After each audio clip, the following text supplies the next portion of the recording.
मनुष्य जीवन बहुत ही खास और महत्वपूर्ण है, जिसकी कीमत आंकना बहुत मुश्किल है। उसकी कीमत इसमें नहीं कि अभी वो क्या है, बल्कि इसमें है कि वो अपने आप को क्या बना सकता है। The taste of India podcast, जिसका सार विभिन्नता में एकता है, जहां भारत की सांस्कृतिक विभिन्नता को हम स्वादिष्ट व्यंजनों के माध्यम से एक सूत्र में बांधेंगे। इस कुकरी शो से अब आप बिना कंप्यूटर या बिना किताब छुए फोन के माध्यम से अपने ही किचन में इन स्वादिष्ट रेसिपीज को सुनते हुए बना सकते हैं। इन रेसिपीज को आप हमारे वेबसाइट thetasteofindia.com पर भी पढ़ सकते हैं। नमस्कार, the taste of India podcast के इस नए एपिसोड में मैं पूजा और मैं दिलीप आप सबका हार्दिक स्वागत करते हैं। एक बार की बात है, अपने पिता के साथ लोहे की दुकान में काम कर रहे एक बालक ने अचानक से अपने पिता से पूछा, पिताजी, इस दुनिया में मनुष्य की क्या कीमत होती है? पिताजी एक छोटे से बच्चे से ऐसा गंभीर सवाल सुनकर हैरान रह गए। फिर वे बोले, बेटे, एक मनुष्य की कीमत आंकना बहुत ही मुश्किल है, क्योंकि वो तो अनमोल है। तब बालक ने पूछा, क्या सभी उतने ही कीमती और महत्वपूर्ण हैं? पिताजी ने कहा, हाँ बेटे। बालक कुछ समझा नहीं और उसने फिर सवाल किया, तो फिर इस दुनिया में कोई गरीब या कोई अमीर क्यों है? और किसी को कम सम्मान तो किसी को ज्यादा सम्मान क्यों मिलती है? सवाल सुनकर पिताजी कुछ देर तक शांत रहे और फिर बालक से स्टोर रूम में पड़ा एक लोहे का रॉड लाने को कहा। रॉड लाते ही पिताजी ने पूछा, इसकी कीमत क्या होगी? बालक ने कहा, 200 रुपये। तब पिताजी ने पूछा, अगर मैं इसके छोटे छोटे कील बना दूं तो इसकी क्या कीमत हो जाएगी? बालक कुछ देर तक सोचकर बोला, तब तो ये और महंगा बिकेगा, लगभग 1000 रुपए का। तब पिताजी बोले, अगर मैं इस लोहे से बहुत सारे स्प्रिंग बना दूं तो? बालक कुछ देर तक गणना करता रहा और फिर एकदम से उत्साहित होकर बोला, तब तो इसकी कीमत बहुत ज्यादा हो जाएगी। फिर पिताजी उसे समझाते हुए बोले, ठीक इसी तरह मनुष्य की कीमत इसमें नहीं होती कि अभी वो क्या है, बल्कि इसमें होती है कि वो अपने आप को क्या बना सकता है। बालक अपने पिता की बात समझ चुका था और शायद आप भी समझ गए होंगे। तो दोस्तों, मनुष्य अपना वैल्यू खुद बनाता है और बिगाड़ता है। अगर आप मेहनत करोगे तो इसका लाभ जरूर मिलेगा और आपकी कीमत और क्वालिटी इम्प्रूव होगी। सही कहा। इनफैक्ट इसीलिए कहते हैं कि आपको अपने ऊपर टाइम इन्वेस्ट करना बहुत जरूरी है। You have to invest time on yourself to upskill yourselves, to develop and to learn. Till the time you don't work on yourself and build your quality, your value will never go up. इसीलिए ये बहुत ज़रूरी है कि हम अपने आप को समय दें, अपने ऊपर समय इन्वेस्ट करें, नई नई चीज़ें सीखें, क्या दुनिया में होता है ये सब सीखें, समझें। इसी से हमारी कीमत बढ़ेगी। मनुष्य अमूल्य है, पर हमें अपने आप को अमूल्य बनाने के लिए हमारी क्वालिटी इंप्रूव करते रहना जरूरी है। क्यों? सही कहा ना पूजा? बिल्कुल सही दिलीप। तो इतने सारे ज्ञान के बाद अब बढ़ चलते हैं हमारे अगले पड़ाव की ओर, जो है एक स्वादिष्ट व्यंजन। बिल्कुल सही दिलीप, क्योंकि जब हम सीखने सिखाने की बात कर रहे हैं तो ये भी एक रेसिपी जो है वो सीखना भी एक अपने आप में बहुत बड़ी बात होती है। जब आप नई रेसिपी सीखते हैं, अल्टीमेटली देखा जाए तो उस मतलब आप रेसिपीज़ बनाकर, अच्छा खाना बनाकर आप अपने फैमिली को, अपने बच्चों को, सबको खुश करते हैं। तो that is again a kind of skill you are learning in your day to day life, right? That's right. तो श्रोताओं, क्योंकि रक्षाबंधन अभी जस्ट हमने मनाया और ओणम भी मनाया है और अब आने वाली है ढेर सारी फेस्टिवल, तो मैंने सोचा कि क्यों ना हम ऐसी रेसिपी तैयार करें जो कि आने वाली दिवाली में हम बना सकते हैं, बाकी और भी किसी भी फेस्टिवल्स में आप बना सकते हैं स्नैक्स के तौर पर। तो आज हम आपके पास लेकर आ रहे हैं दही वड़ा की रेसिपी। ये दही वड़ा की रेसिपी बहुत ही यूनिक है, जो कि मैंने भी इस तरीके से बनाई जाने वाले दही वड़े बहुत कम खाए हैं और ये मैंने अपनी माँ को हमेशा बनाते हुए देखा था। तो चलिए फटाफट मैं आपको इस रेसिपी के बारे में बताती हूँ। तो दोस्तों, दही वड़ा एक ऐसी रेसिपी है जो अक्सर होली, दिवाली, रक्षाबंधन जैसे त्योहारों में बनाया जाता है। ये खाने में बहुत ही स्वादिष्ट होता है अगर सही तरीके से इसे बनाया जाए और कुछ बातों का ध्यान रखा जाए तो ये बहुत ही सॉफ्ट बनती है। तो अगर तो आपको इस रेसिपी का स्टेप बाय स्टेप प्रोसेस देखना है तो बहुत आसान है, विजिट करें the taste of India website पर। तो फिलहाल आगे बढ़ते हैं और देखते हैं कि इस रेसिपी को बनाने के लिए हमें किन किन चीज़ों की आवश्यकता होगी। राइट दिलीप, तो आगे बढ़े? बिल्कुल बढ़ते हैं। तो सबसे पहले हम वड़ा बनाते हैं और वड़ा बनाने के लिए हमें चाहिए होंगे 1 कप धुला हुआ उड़द दाल, यानी कि बगैर छिलके का दाल चाहिए हमें यहाँ पर। 1 टीस्पून जो है जिंजर चाहिए, नमक स्वाद अनुसार और तेल चाहिए होगा हमें वड़ा फ्राई करने के लिए। उसके अलावा हमें जब इसको असेंबल करना है, कैसे परोसना है, उसके लिए हमें चाहिए होंगे 4 कप फ्रेश कर्ड। आप इसमें कर्ड की मात्रा ज़्यादा भी ले सकते हैं, उसमें कोई दिक्कत नहीं है। उसके अलावा हमें टॉपिंग के लिए चाहिए होंगे काला नमक स्वाद अनुसार, क्यूमिन पाउडर फ्रेशली रोस्टेड स्वाद अनुसार, लाल मिर्ची पाउडर फ्रेशली रोस्टेड स्वाद अनुसार और साधारण नमक स्वाद अनुसार। So look at the ingredients for the dahi vada recipe for today. So for vada we'll need 1 cup urad dal without the skin. This is the black lentils without the skin. 1 teaspoon ginger, salt to taste and oil for deep frying. To assemble the dahi vada, we'll need 4 cups fresh curd. This quantity of curd can be increased or decreased depending upon your taste. Black salt or kala namak to taste. Freshly roasted cumin powder to taste. And freshly roasted red chili powder to taste. You will also need some salt again as per your taste.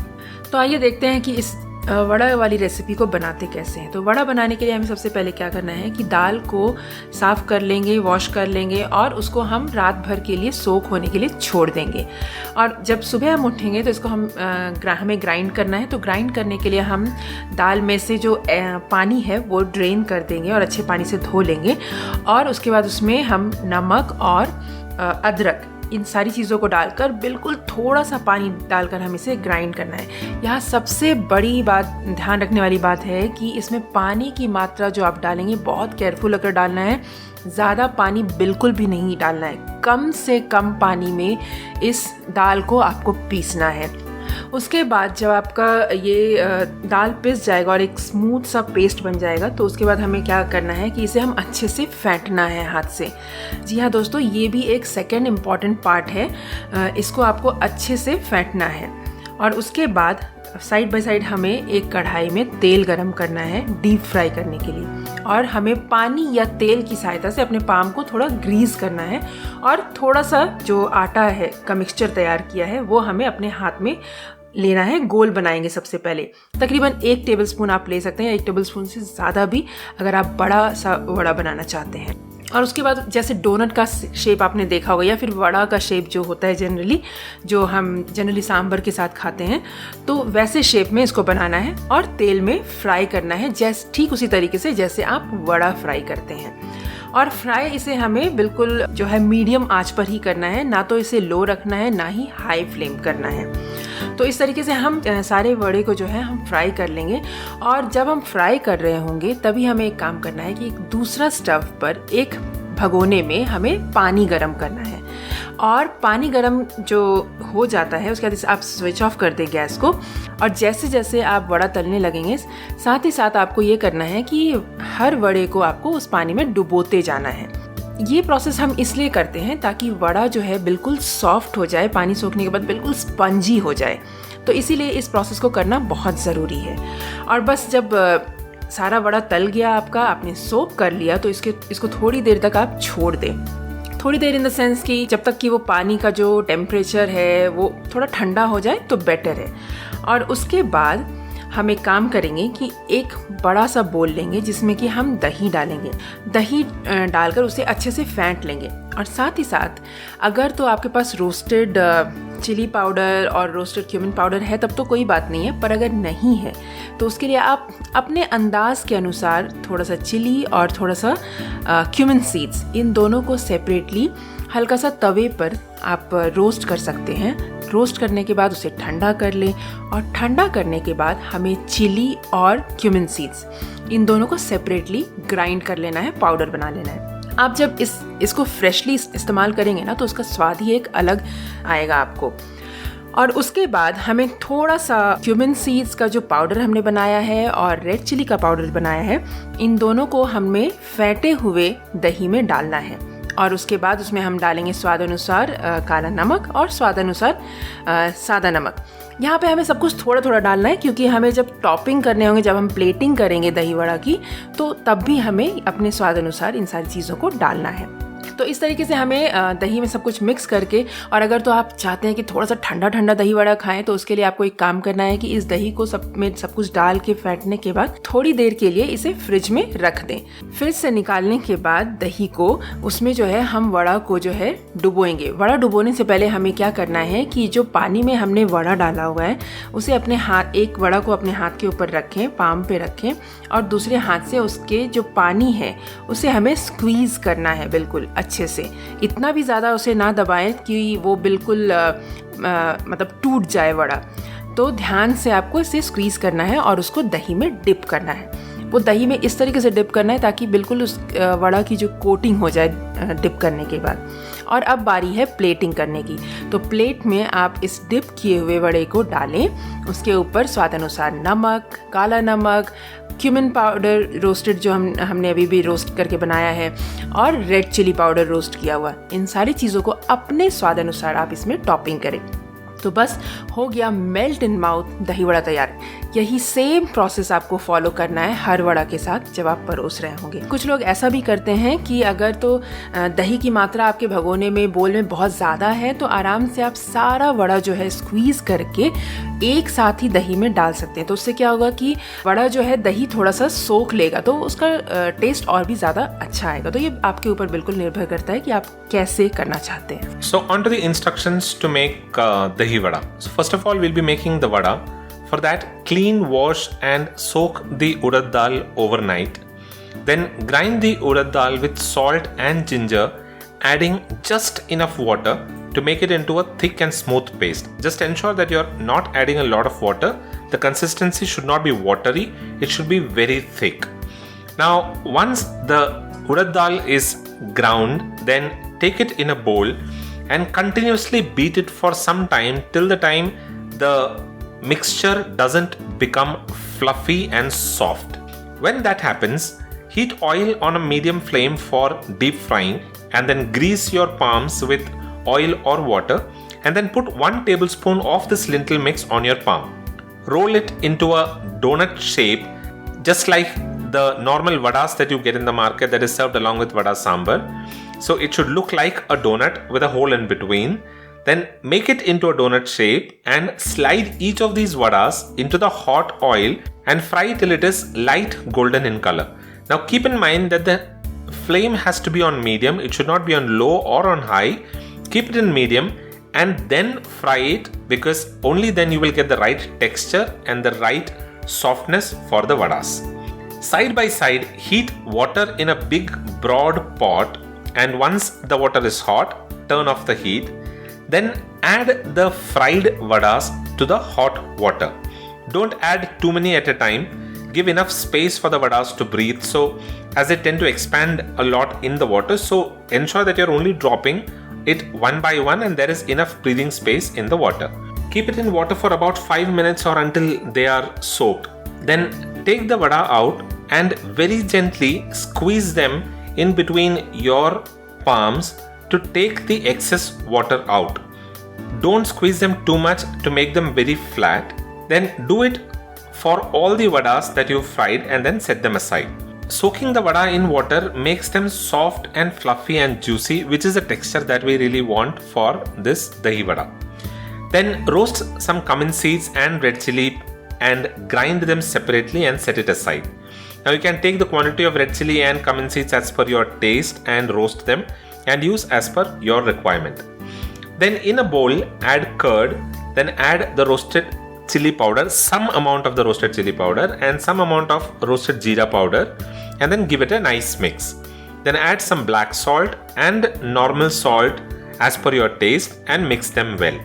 If you want the dahi vada to be served chilled, then you can keep this mixture in a refrigerator for about an hour so that it gets chilled. Then take out the mixture after about an hour and add the squeezed vadas to the yogurt mixture. Dip it properly so that the vada is well coated on all sides. Then take each of these vadas out and place them in a serving bowl and pour some of the yogurt mixture or the curd mixture as needed evenly over the vadas, covering them completely. Then sprinkle some black salt, red chili powder and some roasted cumin powder to taste and serve. You can follow the same process for all the remaining vadas and your dahi vada is ready to be served. तो दोस्तों, कैसी लगी आपको दही वड़ा की recipe? तो इस recipe को बनाना बहुत ही आसान है, बस आपको 2-3 चीज़ों का ध्यान रखना है। सबसे बड़ा ध्यान रखना है कि जब आप आटा इसमें ग्राइंड कर रहे होंगे, दाल जो ग्राइंड कर रहे होंगे, पानी की मात्रा कम से कम डालकर ग्राइंड करना है। और जब आप ग्राइंड करेंगे तो इसे बहुत ज़्यादा स्मूथ नहीं बनाना है। जनरली दही भल्ला वगैरह बनाने के लिए और लोग जब दही वड़ा बनाते हैं तो स्मूथ कर देते हैं। आप इसको थोड़ा कोर्सली ग्राइंड करें, इससे जो टेक्सचर होता है ना खाने के टाइम पे वो बहुत ही अच्छा आता है। ऐसा ही मैंने अपनी माँ से सीखा है, तो आप एक बार ट्राई करके ज़रूर देखें। दूसरी बात ये कि जब आप ग्राइंडिंग पार्ट आपका हो जाएगा तो उसके बाद इसे एक बाउल में जब आप निकालेंगे तो इसे अच्छे से फेंटना है। तब तक फेंटना है जब तक कि जो आटा का मिक्सचर है वो बिल्कुल हल्का ना हो जाए। और इसको कैसे चेक करेंगे उसे देखने के लिए आपको एक बोल में पानी डालना है और पानी में थोड़ा सा वो मिक्सचर जो पेस्ट बनाया है उसको डालें। आप देखेंगे कि वो जो है पानी में फ्लोट होने लग जाएगा। इसका मतलब समझ जाए कि आटा बिल्कुल फ्लफी हो चुका है, हल्का हो चुका है। दूसरी बात ये कि इसमें जो दही की मात्रा मैंने आपको बताई है, स्पाइसेस की मात्रा बताई है, ये सब चीज़ें मैंने आपको एग्जैक्ट क्वांटिटी इसलिए नहीं बताई क्योंकि ये आपके ऊपर निर्भर करता है कि आपको कितना चाहिए। कुछ लोग कम दही डालकर दही वड़ा खाते हैं, कुछ लोग बहुत ज़्यादा दही का स्प्रेड करते हैं तब खाते हैं। और स्पाइसेस की मात्रा भी आपके ऊपर डिपेंड करता है, आप कम चाहते हैं, ज़्यादा चाहते हैं, उसके अनुसार आपको यूज़ करना है। तो बहुत ही आसान है, बस बेसिकली आपको वड़ा बनाना है। बाकी असेंबलिंग वगैरह तो आपके ऊपर, आपके स्वाद के ऊपर निर्भर करता है कि आप उसे कैसे परोसते हैं। That is right, and I prefer it with a lot of curd and with a lot of these masalas because it tastes awesome, but it entirely depends upon you how you want it to be served. So I think that is all that we have for this episode, right Pooja? That's all for this episode, Dilip. But जाते जाते मैं एक और चीज़ बताना चाहूँगी दोस्तों कि कई लोग दही भल्ला और दही वड़ा इन दोनों में बहुत कंफ्यूज हो जाते हैं। जनरली ये कंफ्यूजिंग है भी क्योंकि बहुत सारी चीज़ें बहुत जो है सिमिलैरिटी है दोनों में, बनाने के तरीके में और इंग्रेडिएंट में। पर एट द सेम टाइम कई सारी ऐसी चीज़ें भी है जो डिफ़र करती है इन दोनों रेसिपीज़ को एक दूसरे से। और हम बहुत ही जल्द आएंगे आपके साथ दही भल्ला की रेसिपी भी लेकर। That is right. So that's all that we have for this episode. You all know the drill. Visit thetasteofindia.com for a printable recipe card and all the show notes. You'll also be able to download a free kids recipe cookbook in there. Don't forget to grab your free copy there. The Taste of India podcast is available on pretty much all podcasting platforms, including JioSaavn, Spotify, Carvaan 2.0, Amazon Prime Music, Google Podcasts, Apple Podcasts, Stitcher Radio, TuneIn Radio, and now we are also available on Samsung Music as well. So that is all that we have for this episode. If you have any comments or suggestions, do visit tasteofindia.com and share your thoughts by commenting in there. We'll be back again the next week with another interesting story and a very tasty recipe. Until then, this is goodbye from Dilip and goodbye from Pooja. You all have a wonderful rest of the week.